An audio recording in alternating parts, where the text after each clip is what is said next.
दिनाच्या निमित्ताने आजच्या या सत्राचे अध्यक्ष आणि आपल्या विदर्भ प्रांताचे अध्यक्ष आदरणीय सचिनजी जोशी यांचं आपल्या विदर्भ प्रांताला मार्गदर्शन असते आपले क्षेत्रीय संघटन मंत्री आदरणीय शैलेशजी जोशी ज्यांनी या बैठकीचं सुंदर आयोजन केलं असे वर्धा जिल्ह्याचे अध्यक्ष आदरणीय मदनरावजी या ठिकाणी उपस्थित वाशिम जिल्ह्याचे माजी संघचालक जे आता या ठिकाणी वर्धेलाच राहायला आहे ते मुद्दाम या ठिकाणी आलेल्या गोविंदजी पुरोहित आणि बैठकीसाठी उपस्थित कार्यकर्ता बंधू आणि भगिनींनो, जगातलं सगळ्यात मोठं तत्वज्ञान भगवद्गीता सांगणारा विश्वाचा नियंता चालविले जाते जन जनाचे तोची चालवितो जाते ब्रह्मांडाचे असं ब्रह्मांडाचं जातं चालवणारा वक्ता आणि त्याला ऐकायला किती होते तर एकटा अर्जुन होता वरती मारुतीला बसलेले होते आणि दोन जण आहेत म्हणून तो काही थांबले नाही भगवान श्रीकृष्ण पण दोनच जण आहेत सगळ्या चटाचट उठून टाकून मोकळं होऊन त्याने सगळे 18 अध्यायाची गीता त्याला सांगितली आणि ते सगळ्यात सुंदर तत्वज्ञान जगासमोर आलं. भगवान श्रीकृष्णापेक्षा माझी गत चांगली आहे. त्याला दोनच जण होते, माझ्यासोबत 25 जण आहेत आणि म्हणून सत्र म्हणूनच मी या ठिकाणी बोलणार आहे, पूर्ण वेळ बोलणार आहे. आणि आजचा जो विषय मला दिलेला आहे पंचकोशात्मक विकास, त्याच्या अनुषंगाने आपल्याला या ठिकाणी थोडीशी चर्चा करायची आहे. खरं म्हणजे पंचकोशात्मक विकास आता आपल्या सगळ्यांच्या समोर येऊन राहिला आहे, पण हा भारतीय शिक्षण शास्त्रामध्ये पहिलेपासूनच होता. म्हणजे 1835 पर्यंत पंचकोशात्मक विकास याच्यावर काम आपल्या देशामध्ये सुरूच होतं आणि त्याच अनुषंगाने शिक्षण पद्धती होती. पण 1835 ला मेकालनी प्रवेश केला आणि मग त्यांनी जसं म्हटलं सर्वांगीण विकास. आता शिक्षणाचं ध्येय काय आहे तर लोक सांगतात त्या विद्यार्थ्याचा सर्वांगीण विकास झाला पाहिजे. सर्वांगीण विकास हे काही आपलं शिक्षणाचं ध्येय नाही, पण त्याने ते घातलं. बरं, घातल्यानंतर सर्वांगीण विकासाचा अर्थ काय आहे तर पोट आणि पोटाखालचा भाग याची सोय झाली म्हणजे झाला सर्वांगीण विकास. म्हणजे त्याचं अर्थशास्त्र पक्क झालं, त्याची आर्थिक स्थिती पक्की झाली आणि त्याला जर मटेरियल प्रॉस्पेरिटी ऐहिक सुख मिळाले की तो सगळ्या जगात सुखी माणूस असं त्याने आपल्या डोक्यामध्ये घातलं आणि तशाच पद्धतीने शिक्षणाचा प्रवाह पुढे सुरू झाला. पण आपली भारतीय शिक्षा पद्धती सांगते की बाबा पोटाचा तर विचार करायचाच आहे, पण पोटाच्या वर एक हृदय आहे त्याला मन म्हणतात, त्याच्यावर एक मेंदू आहे त्याला बुद्धी म्हणतात. तर मन आणि मस्तिष्काचा विचार जे शिक्षण करते त्याला खऱ्या अर्थाने शिक्षण म्हटलेलं आहे. आणि म्हणून शिक्षणाचं ध्येय सा विद्याया विमुक्तये. माझा आजचा हा विषय नाही, परंतु when you are in difficulty go to the fundamental म्हणतात. मुळाशी घुसलं पाहिजे आपण. जैसे मूळ सिंचने सहजे शाखा पल्लवती. आणि म्हणून मुळाशी 2-4 मिनिट मला गेलंच पाहिजे आणि म्हणून मला सांगितलंच पाहिजे. सा विद्याया विमुक्तये कुठून आला हा? विष्णू पुराणामध्ये तत्कर्मयन्न बंधाय सा विद्याया विमुक्तये आयासाया परम कर्म विद्यान्या शिल्प नैपुण्यम. आता हा श्लोक मी समजावून सांगत नाही, पण याच्यामध्ये त्याने म्हटलेलं आहे विद्यार्थी जी जीवनमुक्त करते. आता जर तुम्ही सांगितलं की पाव असं कसं काय जीवनमुक्त म्हणजे काय सगळ्या घ्यायचा निघायचं का आम्ही, असाच विचार भारतीय शिक्षण प्रणालीने केला का? नाही. त्याच विष्णू पुराणामध्ये आणखी दिलेलं आहे की त्या ठिकाणी म्हटलेलं आहे की विद्या त्या जी आहे ती करत असताना मला माझ्या पोटाचाही विचार त्या ठिकाणी निश्चितपणे करायचा आहे.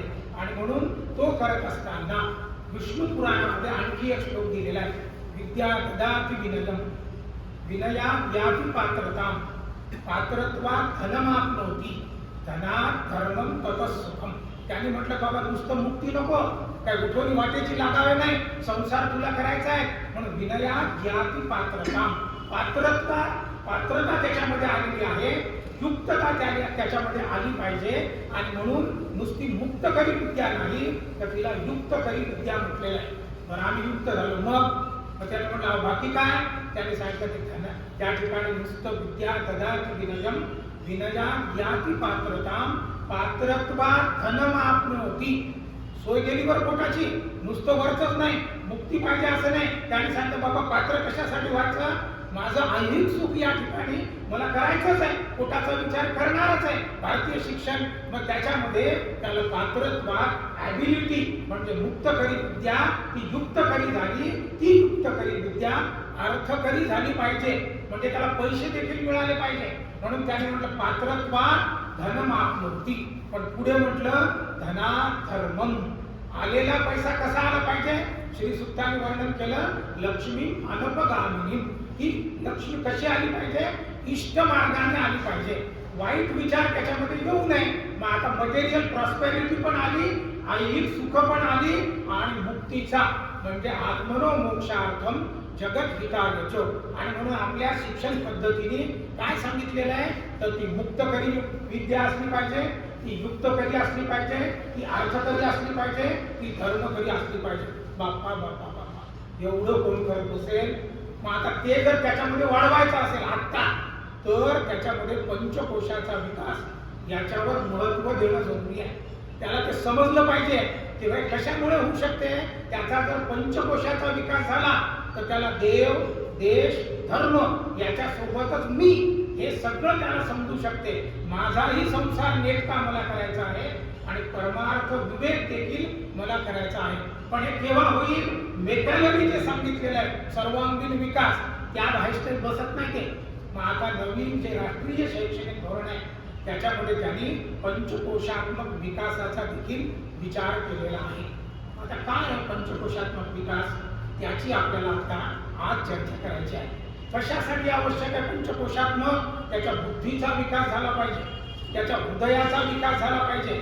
Man making and character building education म्हणजे चारित्र्य संपन्न मनुष्य निर्माण झाला पाहिजे. या जगात त्यांनी सुख भोगले पाहिजे, ते भोगत असताना जगत हित त्याच्याकडून झालं पाहिजे आणि ते होत असताना मोक्ष प्राप्तीचं ध्येय जे आहे ते देखील त्याच्या हृदयामध्ये मनामध्ये आणि मस्तिष्कामध्ये आलं पाहिजे. आणि ते येण्यासाठी कोणता विकास झाला पाहिजे, तर तो पंचकोशात्मक विकास आहे. आता पंच म्हणजे पाच, तुमच्या सगळेजण माहिती आहे, पण तरी मी लहान लेकरासारखं का सांगतो, हे सगळं आपल्या याच्यामध्ये गेलं पाहिजे. एज्युकेशन म्हणजे तू ड्रॉआउट आतलं बाहेर काढायचं आहे, ते सगळं आतच आहे. पंच म्हणजे पाच आणि कोश शब्दाचे दोन अर्थ आहेत आपल्या सगळ्यांना माहिती आहे. पोटफोड्याशिवाय असला तर पैशाशी संबंधित आहे. संग्रह करणे, एकत्रित ठेवणे, डब्यामध्ये ठेवणे, तिजोरीत ठेवणे, त्याला कोश म्हणतात. असं अनेक गोष्टींचा संग्रह जेव्हा करतो आपण, साधारणतः आर्थिक वस्तूंचा त्याला कोश म्हणतात. आणि साधा शाळेचा श जर आला तर तो जो कोश आहे तो आवरण, त्याच्या भोवतीचं संरक्षण कवच अशा अर्थाने तो आहे. आता कोसला शब्द आपण ऐकलेला आहे. रेशमाचा किडा तोंडातून लाळ काढतो आणि स्वतः भोवतीच असा एक कोश निर्माण करतो आणि त्याच्या आतमध्ये तो असतो, याला म्हणतात कोश. असे 5 कोश भारतीय शिक्षण पद्धतीने आपल्या सगळ्यांना दिलेले आहेत.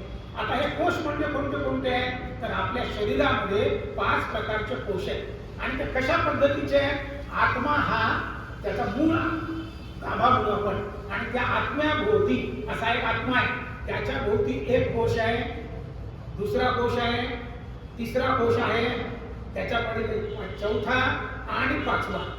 उदाहरण द्यायचं असेल, एक मोती आहे. आता त्या मोतीला आपण एका डब्बीमध्ये ठेवलं छोट्या. आता त्या छोट्या डब्बीला आणखी एका डब्बीमध्ये ठेवलं, त्या डब्बीला आणखी एका डब्बीमध्ये ठेवलं, त्या डब्बीला आणखी, अशा 5 डब्बे आहेत. कोणाचं संरक्षण करून राहिल्या, त्या मोत्याचं संरक्षण करून राहिल्या.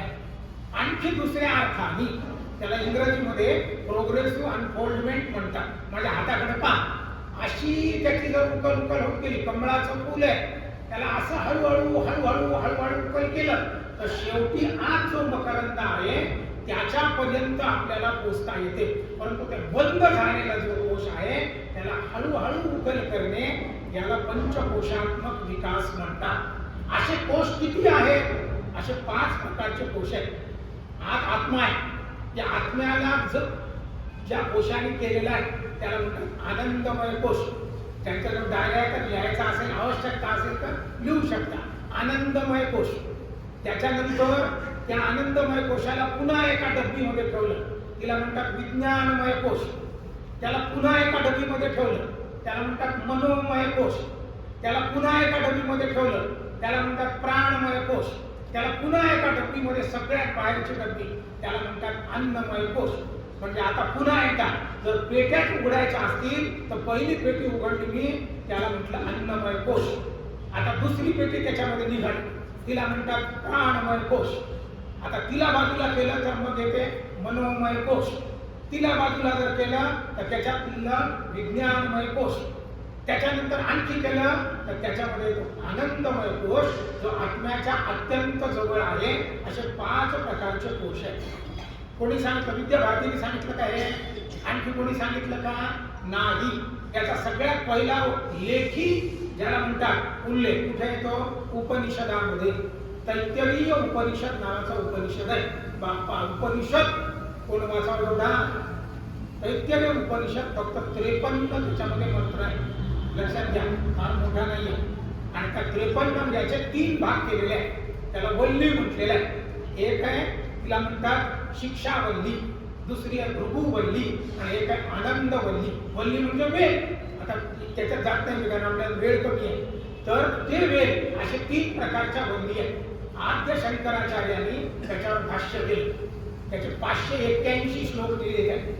आणि त्या श्लोकाला त्यांनी त्या ठिकाणी जो दिलेला आहे त्याला म्हटलेलं आहे विवेक चूडामणी. तुम्ही सगळ्यांनी नाव ऐकलं असेल. त्या विवेक चूडामणीमध्ये या पंचकोशाचा पूर्ण विचार आहे. पण मूळ विचार कशामध्ये आहे? तो विचार आहे उपनिषदामध्ये तैत्तिरीय. आता त्याला नाव का पडलं वगैरे त्याचाही मोठा चांगला इतिहास आहे, सांगणार आहे. पण आता आपल्याला पुढे जायचं आहे. आता त्याच्यामध्ये घटना काय घडली तर एक भृगू नावाचे ऋषी होते. त्यांचे वडील, त्यांचं नाव वरुण, वरुण नावाचे ऋषी, ते त्यांचे गुरु देखील आहे आणि वडील देखील आहे. गुरु शिष्याची परंपरा आपल्या सगळ्यांना माहिती आहे. आदानम ही प्रदान आहे अशा पद्धतीचं तिथे त्यांची चर्चा व्हायची. आणि ब्रह्मविद्या त्या ठिकाणी त्यांनी दिली. आणि दिल्यानंतर शिक्षणाची तुम्हाला सांगतो मूळ गाभा जो आहे भारतीय शिक्षण पद्धती, तैत्तिरीय उपनिषद जर वाचला, शिक्षावल्ली वाचली तर आपल्याला लक्षात येतं अरे बापरे किती सुंदर आहे. त्यांनी सांगितलं नुसतं शिकवणे नाही, कोणणे नाही.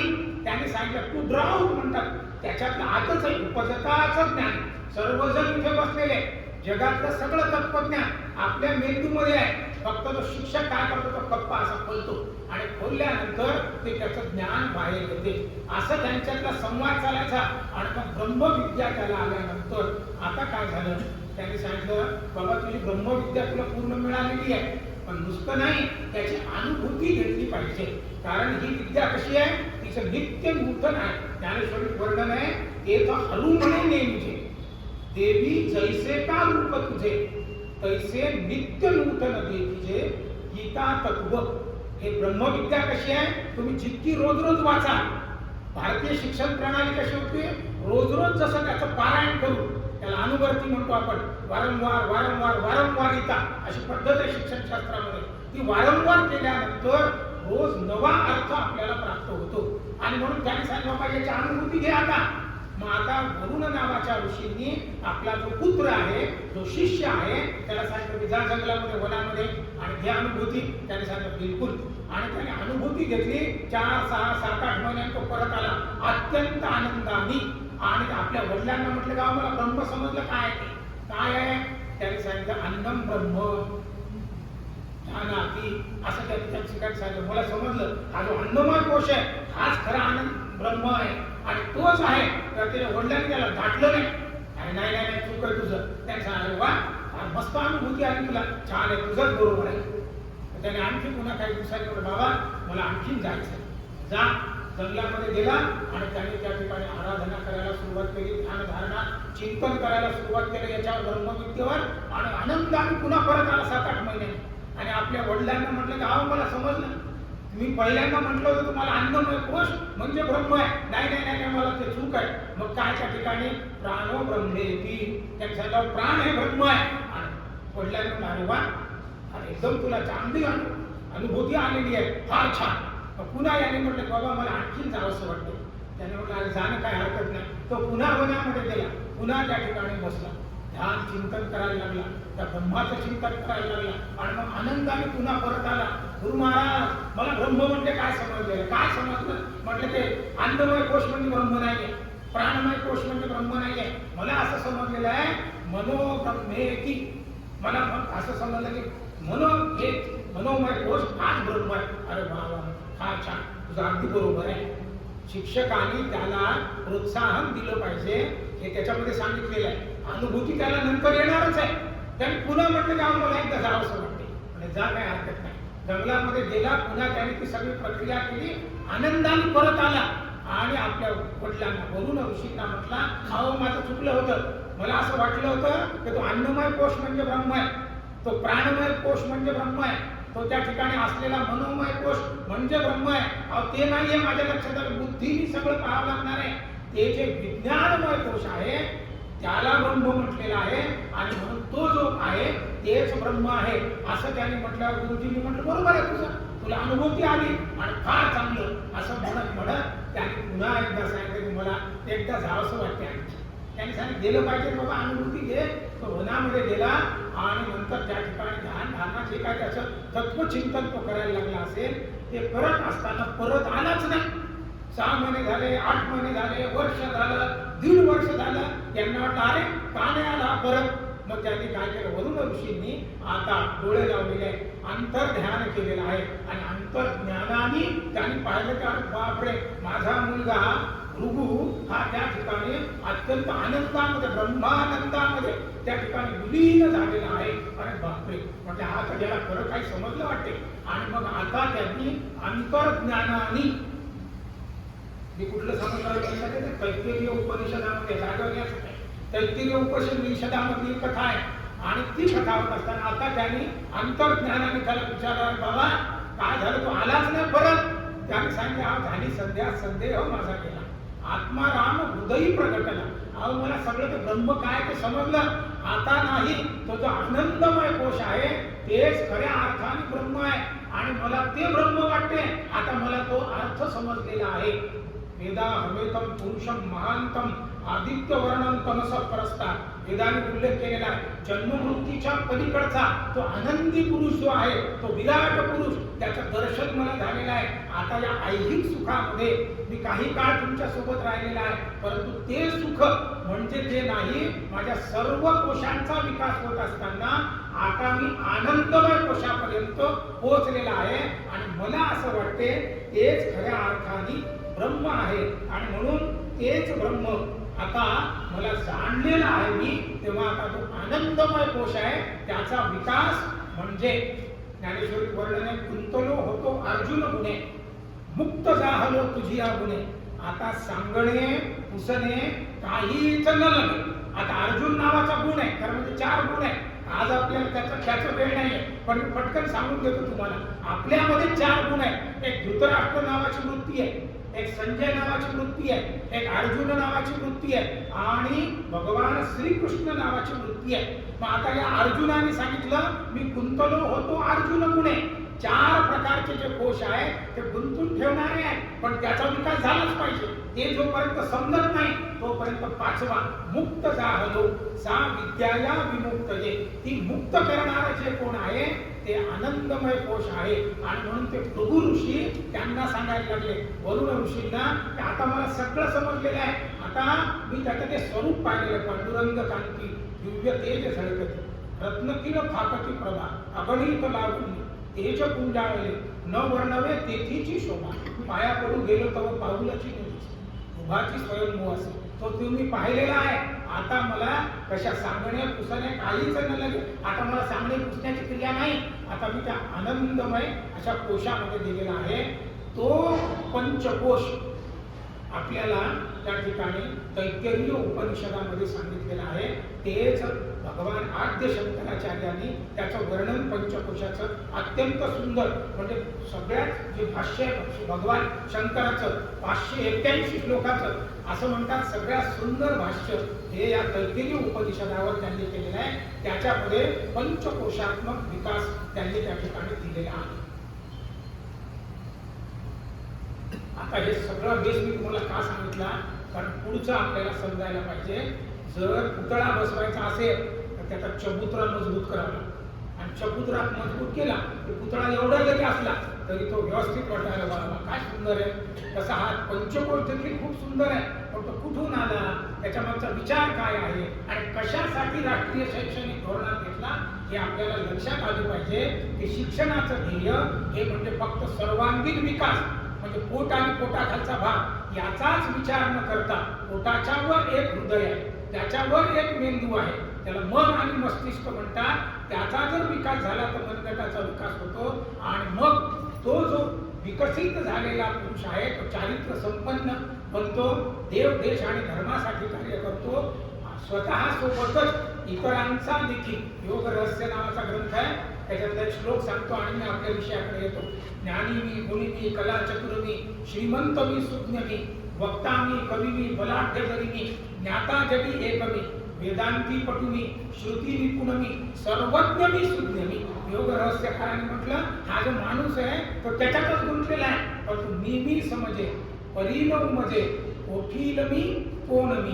तर तो जो कोठील मी आणि कोण मी हे जर पाहायचं असेल तर ते पंचकोशात्मक विकास जर झाला तर ते निश्चितपणे त्याच्यातून होणार आहे, आणि मग देव देश आणि धर्म याचा विचार त्यातून होणार आहे.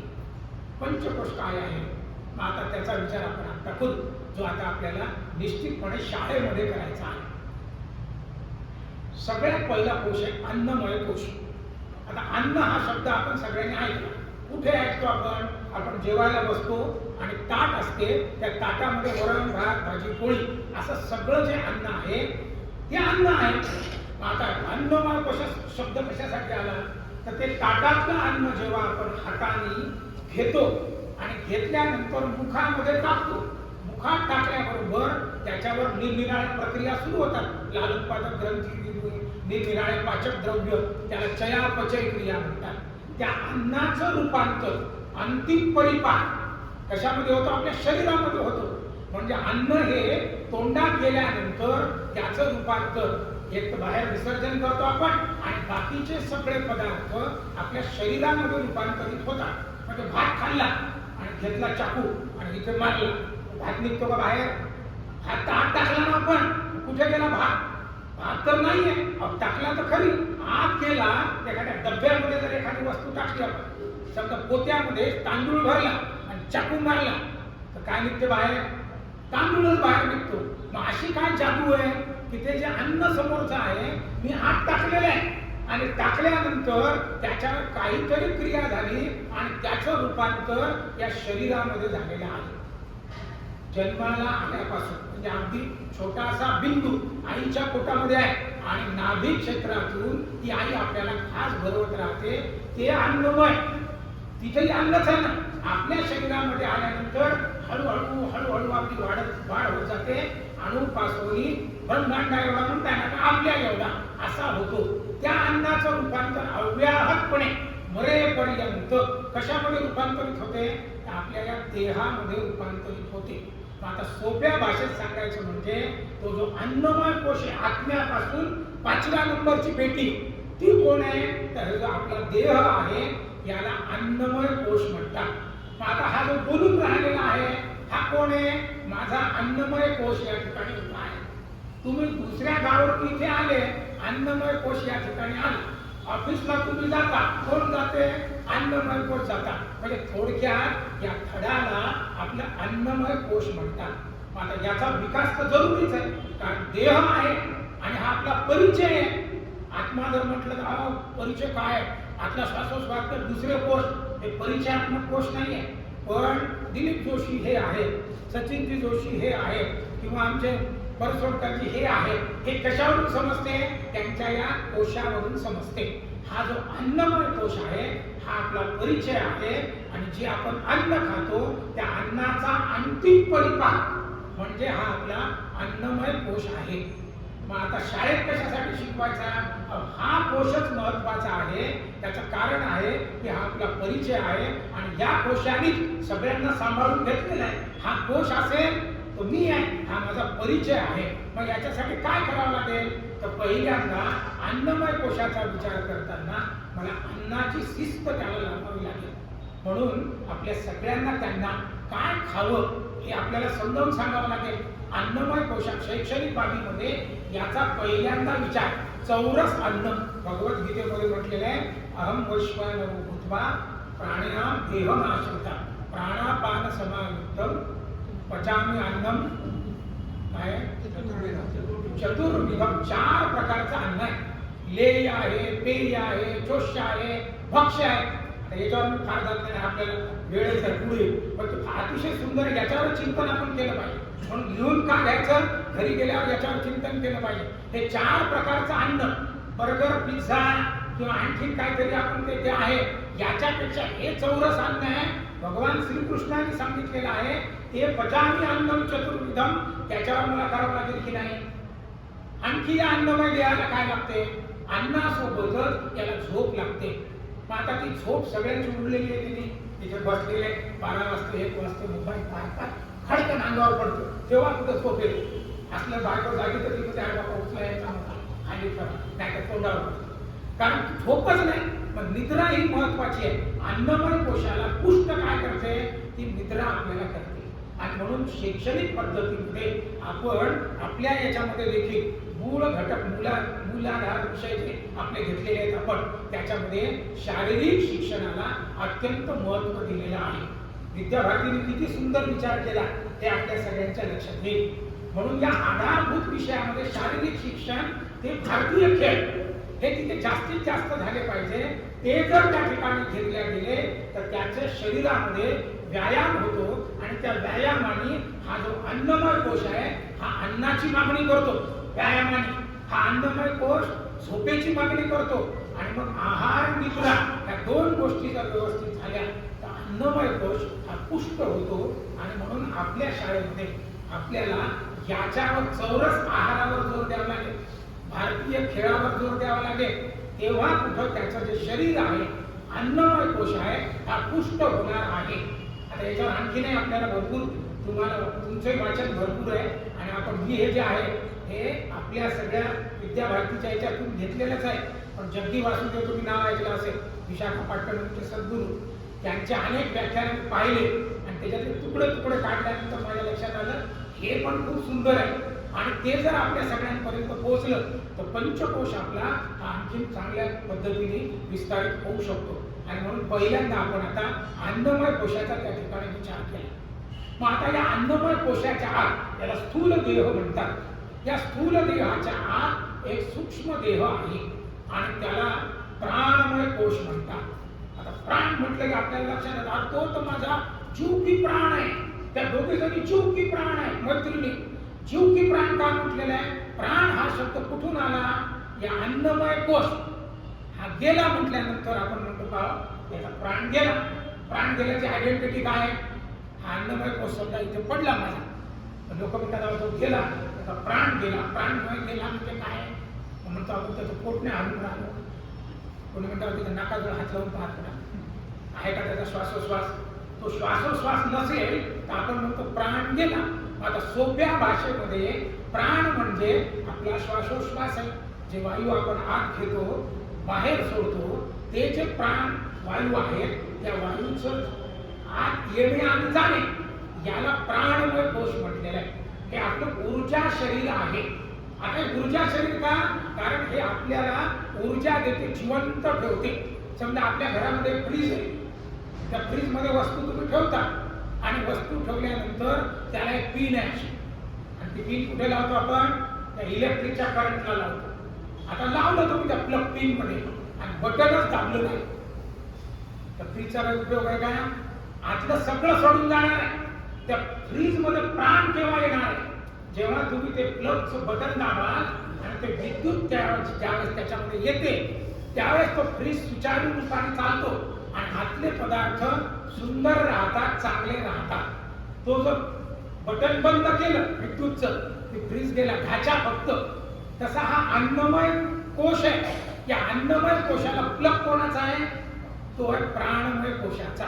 प्राणमय म्हणजे श्वासोश्वास, सूक्ष्म शरीर. तो श्वासोश्वास जर नसेल तर हे जे धड आहे त्याला घरात ठेवतात काय? लागली घरचे म्हणतात सगळे जे कोणी आप्त स्वकीय असतील ते म्हणतील अन्नमय कोश उचला जाळा याला कारण त्याच्यामध्ये प्राण नाही आहे. म्हणून अन्नमय कोशाचा पूरक कोश कोण आहे? तो आहे प्राणमय कोश. आणि तो प्राण किती आवश्यक आहे? तो जर नसेल, नाही बाबा एक दिवस प्राण आपल्याला घ्यायचाच नाही, श्वासोश्वास चालणार आहे का? नाही. तो पुष्ट झाला पाहिजे. मग आता या अन्नमय कोशाला पुष्ट जर करायचं असेल, ऊर्जा त्याच्यामध्ये द्यायची असेल, त्याच्यामध्ये तेज निर्माण करायचं असेल, तर प्राणमय कोश महत्वाचा आहे. आणि तो प्राणमय कोश म्हणजे आपला श्वासोश्वास आहे, त्याला सूक्ष्म देह म्हणतात. मग त्याच्यावर शाळा काय करणार याच्यासाठी बाबा? शाळेत असतं काम आहे त्याचं श्वासाचं शरीर हे पुष्ट झालं पाहिजे. आणि म्हणून आपण आधारभूत विषयामध्ये योग नावाचा विषय घेतला आहे. पंचकोशासाठीच आहे, लक्षात घ्या. योगायोगाने आता सगळं जुळते.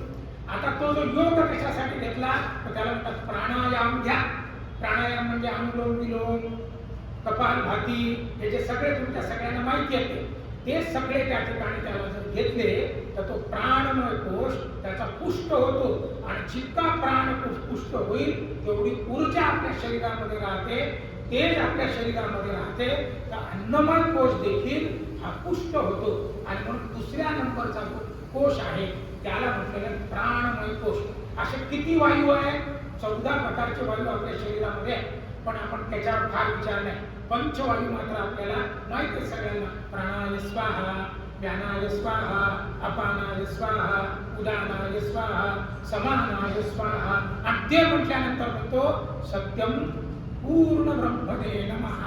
आणि तो पूर्ण ब्रह्म आहे का? त्यांनी सांगितलं ना वरुण ऋषींनी, अरे बापरे, तो प्राण ब्रह्मेति जानामि असं त्यांनी सांगितलं. त्या ठिकाणी मला लक्षात आलं की प्राण हे ब्रह्म आहे. आणि मग आता ते त्या ठिकाणी तो जो श्वासोश्वास आहे तो त्या ठिकाणी त्याला जर द्यायचा असेल तर भारतीय शिक्षण पद्धतीने सांगितलं त्याला योग त्या ठिकाणी शिकवा. श्वासोश्वासाला गती निर्माण होईल असे प्रसंग निर्माण करा. आता प्रसंग होता श्वासोश्वास हा, आपण बापरे श्वास कोंडून समोरून वाघ आला, सगळ्यांनी श्वास काय ठेवला आणि श्वास गती त्याच्यावर निर्माण करतो काहीतरी प्रक्रिया. आणि म्हणून श्वास याच्यावर लक्ष देण्यासाठी प्राणायामाकडे आपल्या सगळ्यांना लक्ष द्यावं लागणार आहे. चला आपण पुढे जाऊ.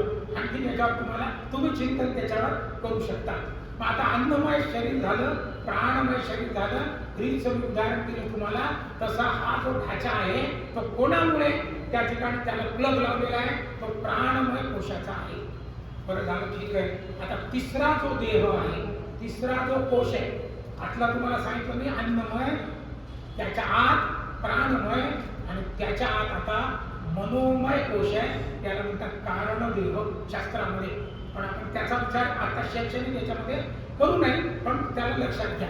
तर ते जे आपलं मनोमय आहे त्याला आपलं मानसिक शरीर म्हणतात. आता ते किती आवश्यक आहे लक्षात घ्या. आपण सर्वजण या देहाचा विचार करतो, अन्नमय कोशाचा. खूप झालं तर प्राणमय कोशाचा. आता त्याच्या आतला जो देह आहे, त्याच्या आतला जो कोश आहे त्याला मानसिक म्हणतात. आणि तो किती महत्वाचा आहे? इथे बसलेल्यापैकी अर्धे लोक इथे बसलेले नाही. हे जर म्हटलं मी काही म्हणतात आम्ही तर बसलेले आहात पण बसलेले नाही. मग माझं लक्ष कुठे आहे? अरे बापरे, काय कुठे येऊन पडलो मी. उद्याच आली असती तर बरं झालं. 4ला निघाली असती, इथं आली असती, पुन्हा दिवसभर 3:30ला निघाली घरी. इथं पाहिलं तर 7-8 जणीच आहे. उभी आली बाबा मी. इकडचे म्हणजे आहे फावड्यानं सकाळी निघालं असतं तर बरं झालं असतं. मी इथे असून इथे नाही. संगीत ऐकतो आपण, पण ऐकल्यानंतर ते कानावर पडते. इथे अन्नमय कोशाच्या इथे येते. श्वास तर चालूच आहे प्राणमय, पण आपलं मन ऐकते का संगीत? काही लोक कितीही जोरात आवाज असू द्या त्यांना ते ऐकूच येतं. म्हणजे बहिरे नाही ते, पण त्यांच्यापर्यंत तो पोचत नाही. कारण मन त्या ठिकाणी त्या जागेवर नसल्यामुळे कितीही माझा देह सुंदर असला, माझा श्वासोश्वास चालू असला, एखादा पागल माणूस आहे आणि तो रस्त्याने नग्न चाललेला आहे. आता आपल्याला जर म्हटलं की तसं चला बरं, गटारात गोळा बरं, आपल्याला लोळता येत नाही. कारण मन एक निश्चलन आहे. आपलं मन आहे, तो जो देह आहे आपला, तो जो कोश आहे आपला, तो जागा आहे, म्हणून ते करू शकत नाही. पण एखादा म्याळ माणूस आहे, त्याच्याकडून मनाचा विषयच नाहीये. पुढचे गोष्ट नंतरच आहे. तो विषय त्याच्याजवळ नसल्यामुळे त्याला काहीही त्याचं वाटत नाही. वर त्याचा देह अन्नमय देह पुष्ट नाही का, हे धिप्पाड आहे. तो पागल आहे पण धिप्पाड आहे. त्याचा श्वास चालू नाही का, श्वास चालू आहे. मग तो असा का करतो? कारण त्याचा तो मनोमय कोश आहे. तो जो कोश आहे तो पुष्ट त्या ठिकाणी नसल्यामुळे त्याला त्याची जाणीव नसते. आणि म्हणून हा जो तिसरा देह आहे त्याला म्हटलेलं आहे मनोमय कोश. तो जो कारण देह आहे त्या मनोमय कोशाला देखील पुष्ट करावं लागतं. मग आधारभूत विषयामध्ये पुष्टीसाठी संगीत नावाचा विषय घेतलेला आहे. आणि संगीताने मनाचा विकास होतो, मन उदार होते. आणि मन उदार झाल्याबरोबर काही कमी जास्त गोष्टी ज्या असतात त्या सगळ्या गोष्टी संवेदना त्या देखील आपल्याला कमी जास्त ऐकायला अनुभवायला त्या ठिकाणी मिळतात. आणि म्हणून मनोमय कोश जो आहे त्याच्यासाठी संगीत नावाचा विषय आपल्या सगळ्यांना त्या ठिकाणी घेतला पाहिजे. कधी कधी या देहाचा देखील विचार मनोमय कोश करत नाही. गुरुजींची एक गोष्ट आपल्या सगळ्यांना माहिती आहे. गुरुजींची परीक्षा होती, गोळवलकर गुरुजींची, द्वितीय सरसंघाच्या. आणि त्यांना अचानक पायाला विंचू चावला. आता विंचू चावल्याबरोबर वेदना अत्यंत असह्य सुरू झाल्या. मग आता आपण असतो तर बापरे परीक्षा काय, अभ्यास काय, गडबडा लोळलो असतो बस त्याच्यातच चिंते. पण मन निश्चल आहे ना. त्यांनी काय केलं कथा आपल्या सगळ्यांना माहिती. पाणी घेतलं, मिठाचं गरम पाणी, त्याच्यामध्ये पाय ठेवला आणि अभ्यास करत बसले. त्यांचे मित्र आले आणि म्हटले बाबा अरे तुला विंचू चावला, किती वेदना असह्य असतात त्याच्यात, तू शांत अभ्यास करून राहिला. ते म्हणले अरे तो जो विंचू चावला माझ्या पायाला चावलेला, अन्नमय कोशाला चावलेला आहे. माझा श्वास चालूच आहे पण मनाला नाही चावला ना. आणि म्हणून कितीही वेदना असतील, संकट असतील किंवा संवेदना देखील असतील, विरह असेल, आनंद असेल, या सगळ्या गोष्टी कोण आपल्याला जाणीव करून देते? ते जाणीव करून देणारा माझं देशाप्रती काही देणं आहे, माझं समाजाप्रती काही देणं आहे, माझं स्वतःप्रती देखील काही देणं देणं आहे. हे काय अन्नमय कोश नाही, प्राणमय कोश नाही. तुम्हाला जाणीव करून देणारा जो देह आहे, त्या संवेदना जागृत करतो, तो जो देह आहे त्याला म्हणतात मनोमय कोश. आणि म्हणून हा तिसरा कोश अत्यंत महत्वाचा आहे. पण शाळेमध्ये काय करायचं, त्याच्यामध्ये तो जो मनोमय कोश हा पुष्ट झाला पाहिजे. तर तो पुष्ट होण्यासाठी त्याला संगीत ऐकवलं पाहिजे, त्याला त्या ठिकाणी शौर्याच्या कथा ऐकवल्या पाहिजे, काही अनुभव त्याला दिले पाहिजे. नाहीतर नुसता साप पाहिला तर लोक थरथर कापणारे आहेत. विद्यार्थी देखील कापतात. पण त्याला जर तिथेच निश्चय उभं का काय होत नाही, तो तिकडे पाहा जरा थोडंसं. एखादी शौर्याची, महाराणा प्रतापांची कथा, छत्रपती शिवाजी महाराजांची कथा, हे ज्यावेळेस आपण त्यांच्यावर संस्कार करतो तेव्हा त्याचा मनोमय कोश हा पुष्ट होतो. घंटीवरती वाटतो. चला, सौंदर्य लहरीमध्ये शंकराचार्यांनी त्याचा अंतरंग आणि बहिरंग असा त्याच्यामध्ये विषय केलेला आहे. रंगापेक्षा अंतरंग महत्वाचा म्हणतात. हा जो बहिरंग आहे हा निसर्गदत्त आहे, पण अंतरंग आहे हा जाणीवपूर्वक धारण करता येतो. त्याचे अनेक याच्यामध्ये आहेत. परंतु आता आपला वेळेचं बंधन आहे. पण थोडं पुढे जाऊ आणि 5-10 मिनिट मला थोडंसं पुढे जायचं. चौथं जे आवरण आहे त्याला बौद्धिक आवरण म्हणतात. आणि ते जे बौद्धिक आवरण आहे त्याला ज्ञानमय कोश म्हटलेलं आहे. आणि ते ज्ञानाचं शरीर आहे आपलं. आता ते कुठे आहे?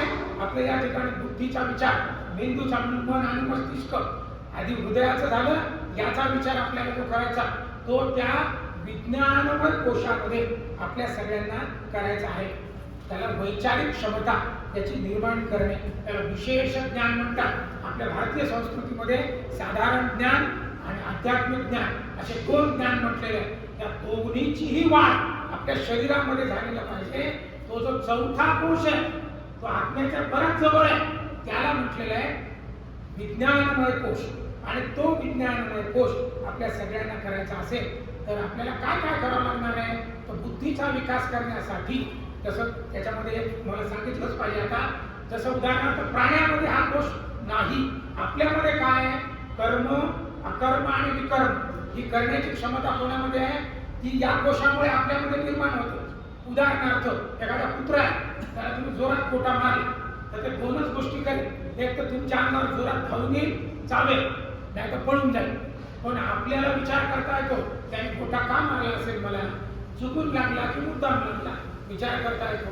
त्याला आत्ताच बदला घ्यायचा, थोड्या वेळाने घ्यायचा, आत्ता घ्यायचा असेल तर तो एकटा पाहिजे, त्याच्यासोबत तर 10-12 जण आहे. मग आपण विचार करतो आता नाही जमत, आता आपणच रट्टे होतो, आपण परत जाऊ शकतो. त्याला अकर्म, आता सध्या काही नाही. तसं कर्म, विकर्म आणि अकर्म हे करण्याची क्षमता ज्याच्यामुळे निर्माण होते त्याला म्हटलेलं आहे विज्ञानमय कोश. आता हा निर्माण जर करायचा असेल तर शाळेमध्ये स्वयंनिर्मितीसाठी त्याला आणि प्रोत्साहन दिलं पाहिजे. चर्चा त्यांनी आपसामध्ये केल्या पाहिजे, काही चिंतन केलं पाहिजे, काही अभिनय केला पाहिजे. असे निरनिराळे विविध चक्र आपल्या शरीरामध्ये त्याची थोडी जाणीव जागृती त्याला करून दिली पाहिजे. आणि त्याच्यासाठी पायाभूत विषय आपल्यामध्ये संस्कृत नावाचा विषय आपल्या सगळ्यांना माहिती आहे. त्याच्यातून पंडा बुद्धी जागृत होते आणि ती पंडा बुद्धी जागृत झाल्याबरोबर संस्कृतातले जे शब्द आहेत, म्हणजे काही शब्द, काही पदार्थ आपल्या शरीरामधली रसायनं उत्पन्न करत असतात. उदाहरणार्थ आता मी तुम्हाला म्हणतो आ करा असं, आणि मी म्हणतो चिंच चिंच चिंच चिंच, कोणी थांबवू शकते का पाणी तोंडातलं? माझ्या ताकद आहे मग मी पाणी थांबवतो. एकाची ताकद नाही, कारण ते तो शब्द चिंच चिंच असा आहे, ते रसायन उत्पन्न करते.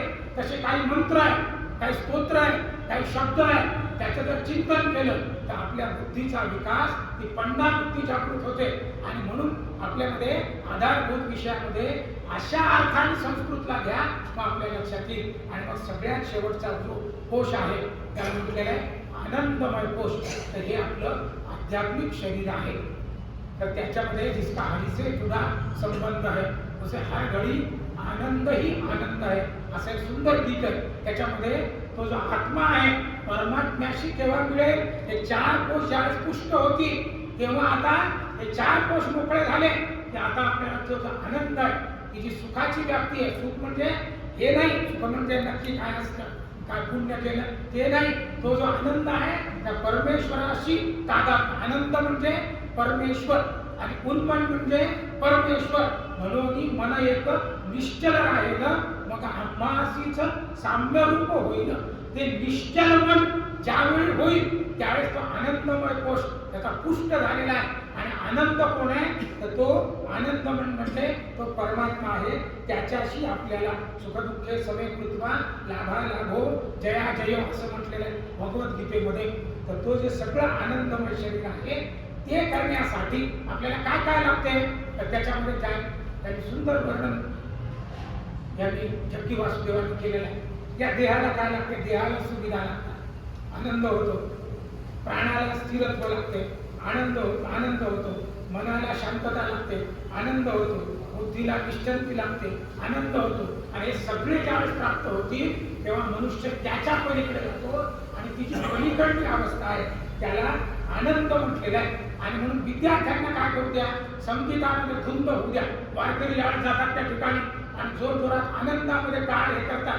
देहभान विसरणे त्याला म्हणतात. संगीतामध्ये हे जे आर्ट ऑफ लिव्हिंग मध्ये तुम्ही जोरजोरात नाचायला लावतात, आपल्याला ते कशासाठी नाचून राहिले, ते नाचणं म्हणजे त्याला तो जो आनंद आहे देहभान विसरण्याचा तो त्याला त्याच्यामध्ये दिला पाहिजे. त्याला टेकडीवर नेलं पाहिजे, त्याला सागराचा खळखळाट ऐकू दिला पाहिजे, नद्यांचा खळखळाट ऐकू दिला पाहिजे.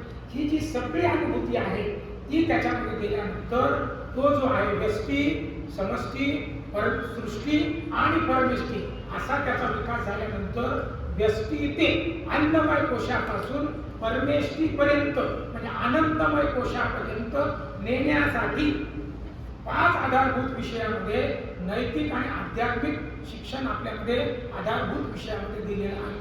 तर ते पंचकोशात्मक आहे. आणि म्हणून आनंदमय कोशापर्यंत त्याचा जर विकास करायचा असेल तर अन्नमय कोशाचा विकास झाला पाहिजे, प्राणमय कोशाचा विकास झाला पाहिजे, त्याच्यानंतर मनोमय कोशाचा विकास झाला पाहिजे.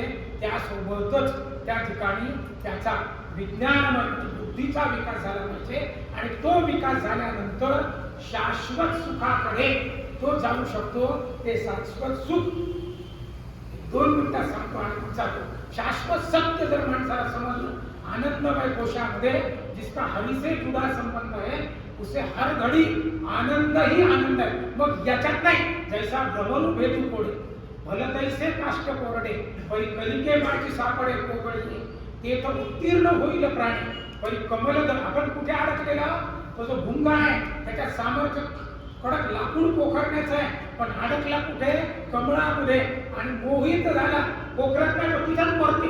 आपण सर्वजण ना तरी निदैवाच्या परिवरी लोह्या उतलिया सहस्त्रवय ते तर बैसोनी उपवास करी दरिद्रीय जेवी, असं ज्ञानेश्वरांनी दरिद्री म्हटलं, निदैवी म्हटलं. सोन्याचे हंडे पंचकोशात्मक विकासाचे, भारतीय तत्वज्ञानाचे, पण आपण त्याच्यावर पोत टाकतो आणि पाश्चिमात्य घेतो. द्यावं कोणीतरी आपल्याला निदैवी म्हटलेलं आहे.